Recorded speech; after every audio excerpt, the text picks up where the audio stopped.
What's up, everybody? Welcome to Fort Myers, Florida, one of my favorite cities in Florida. Usually we go on Palm Beach Boulevard or MLK. Today we are on McGregor, which is the historic, kind of more quaint and historic side of Fort Myers. We don't discriminate. We show all sides of Fort Myers. If you have a little bit more money, this may be the side of Fort Myers you want to be on. It's not hip or happening. It's just, you know, kind of the side of Fort Myers where real estate's a little bit more expensive and palm trees are taller, houses are more expensive. The white area. There, I said it.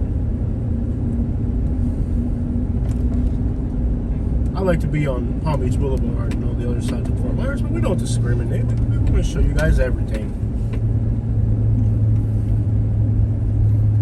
I like the side of Fort Myers a lot. There's some beautiful homes here, historic homes. Edison Ford has his, oh, look at the Mossy dog. Edison Ford has his historic home here. He was known to vacation in Fort Myers back in the day.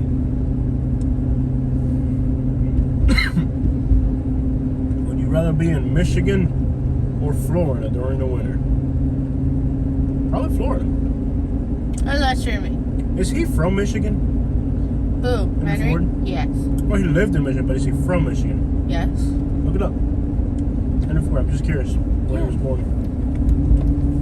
Probably Dearborn, Michigan, one of those. I might be wrong on that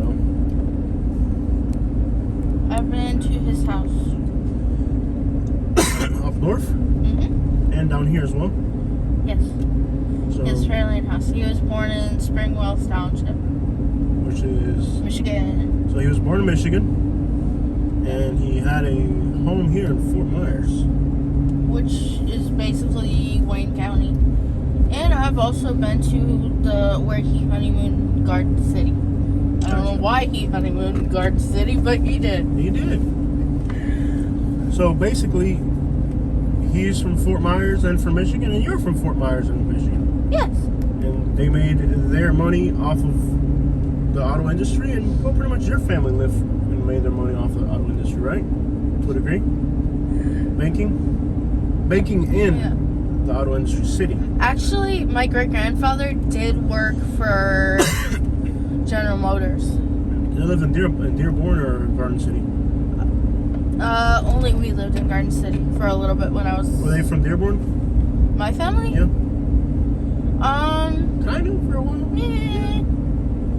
Yeah. So lots of similarities there. How life just puts you in certain places. Michigan people are pretty friendly. Yeah. I consider Michigan, other than the winters, that's about where I draw a line right there. Look, a snowbird. What a splendid idea. I can afford a snowbird. See if there's any rentals in Michigan right now. There actually are. We haven't been able to find anything as far as rentals in the Fort Myers area. Yeah.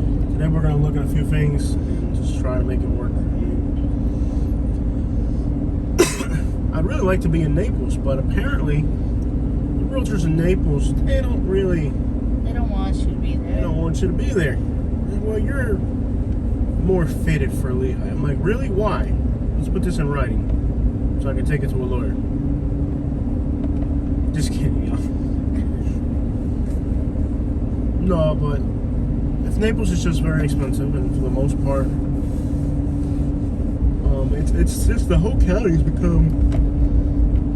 There's so many people trying to muscle their way into real estate. I mean, even here in the absolute most dangerous neighborhoods of Fort Myers, where it's pretty much the hood, according to Plies, not just the hood, really, really, really the hood. Let's take it from a local Plies.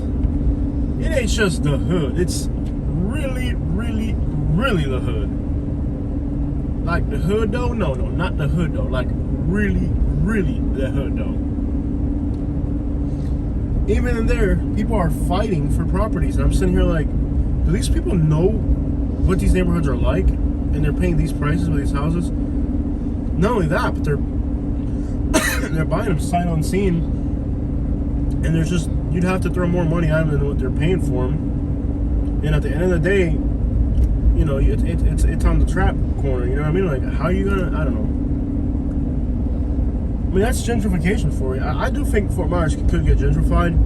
I just hope that the locals pay very close attention to what's happening and hold on. I mean, if you live in Dunbar, you know, Lincoln Park, all that here in Fort Myers, man, don't sell out.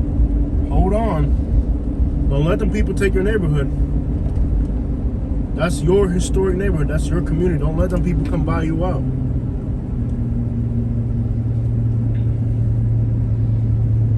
Don't let them people buy you out. It's like the people that bought our place totally lied to us. They told us they were going to do one thing and they did a whole different other thing. Yeah. Because I was at the point where I wasn't like, okay, well, I sold my house in Naples, but I was like, to who?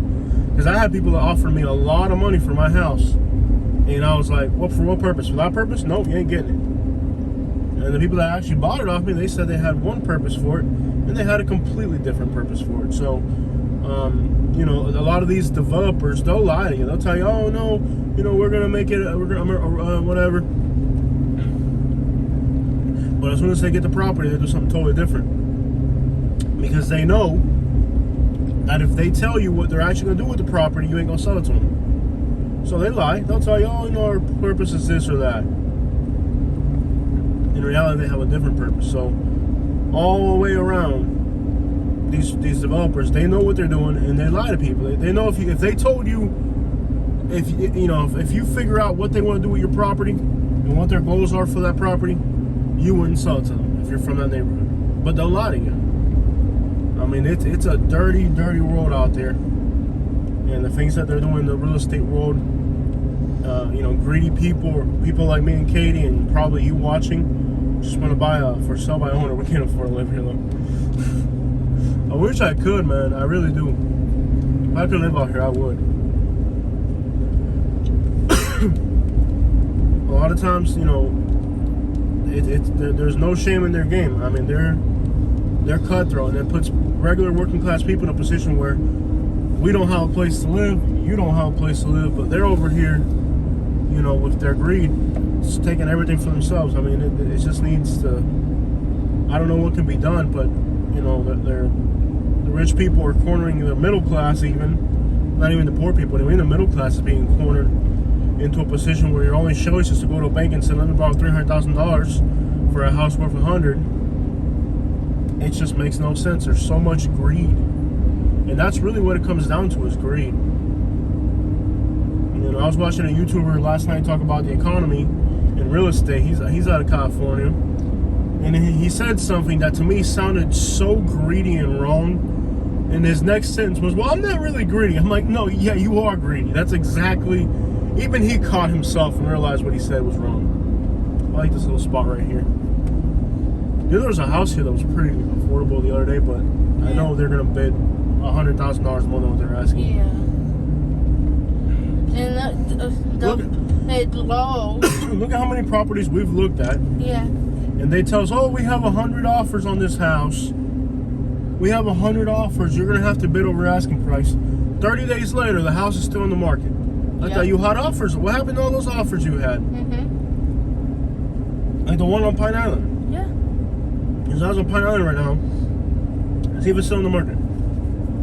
I bet you it's still in the market. Yeah. I was literally ready to get committed on this property. And they told us, oh, we have other offers, we have other showings, and this and that. I can't live on Pine Island. The red tide would kill me there. It's just about killing me. It's got water all the way around it. That's the other thing. The red tide's out of control. I've been nothing but sick since I got down here. I haven't had asthma in Alabama or out of breath. I've been taking like a nebulizer every single day since I've been down here. I've been sick as a dog since I got down here. It's still on the market. Still on the market. Now you call that realtor and you talk to him and say, hey, I want to see it. I want to get a showing. I want to make an offer. You know what they tell you?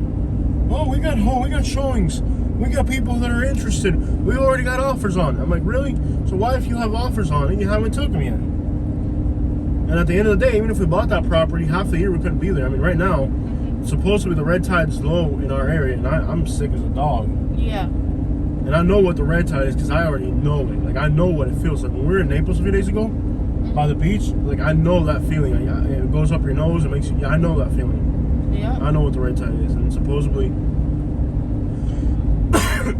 and we wanted to go to Venice and Sarasota for you guys. We've been dying to get up there, and we haven't gone up there because if you look at the red tide chart, everything is red or orange from Punta Gorda all the way up to almost to Spring Hill, which is crazy because they're not even supposed to have red tide that far north, but they have it. So here's the red tide, more vicious than ever. Worse than ever, the red tide right now. I mean, it's completely out of control. Let's go on Cypress Lakes. Sure. Or is this Colonial? Oh, this is Colonial. This is college. Oh, college. We can go a little bit further down. Yeah. Red tide's completely out of control. Been wanting to check out Venice and Sarasota for you guys, and we can't go up there because when you look at the red tide chart, it is completely out of control right now. Completely out of control, the red tide. And well, what you gonna do?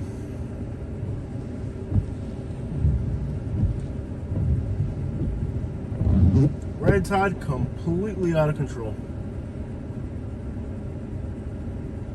I want to do those areas. I'm dying to get up there and show you guys that. But these people, first, they don't realize that the red tide, it's not even supposed to, it's not even red tide season. Like, this isn't when it's supposed to happen. Like, do you guys realize we're not supposed to be having red tide? But, like, the temperature's getting into the hundreds and 90s, which is not the way it's supposed. Like, it used to be where if it got into 91, 92, that was it. That was as hot as Southwest Florida got. It's been 97 some days. You know? So the wildlife can't handle it. Things start to die, especially in the shallow areas. I think what's happening now is that there's red tide, where they're taking their samples way out in the middle of the ocean and stuff. There's no red tide out there. The red tide's right on the edge because the water, you get dead zones because once it gets to be 195 degrees, everything in there dies off and stuff. I don't know. I'm not a biologist, but I can tell you, take those samples a little bit closer to shore, you'll get a whole different type of reading. At the end of the day, there's an ecological disaster, and these people are buying up real estate here. They have no idea what they're buying. They don't know about the neighborhoods. They don't know about the ecology. They don't know about nothing. They're just blindly and greedily swallowing up all the real estate in a place where there's not enough income to support these things. Like, none of it makes sense, and it's putting regular people like me and you in a predicament that is terrifying. I saw a group from California. They're like talking about red tide, and be like, "Oh, it can't be that bad." Oh, it can't be that bad. They don't know. They don't know. Like, they don't know. Yeah. They don't know. There's just people that don't know. We're in a messed up situation, a messed up time frame.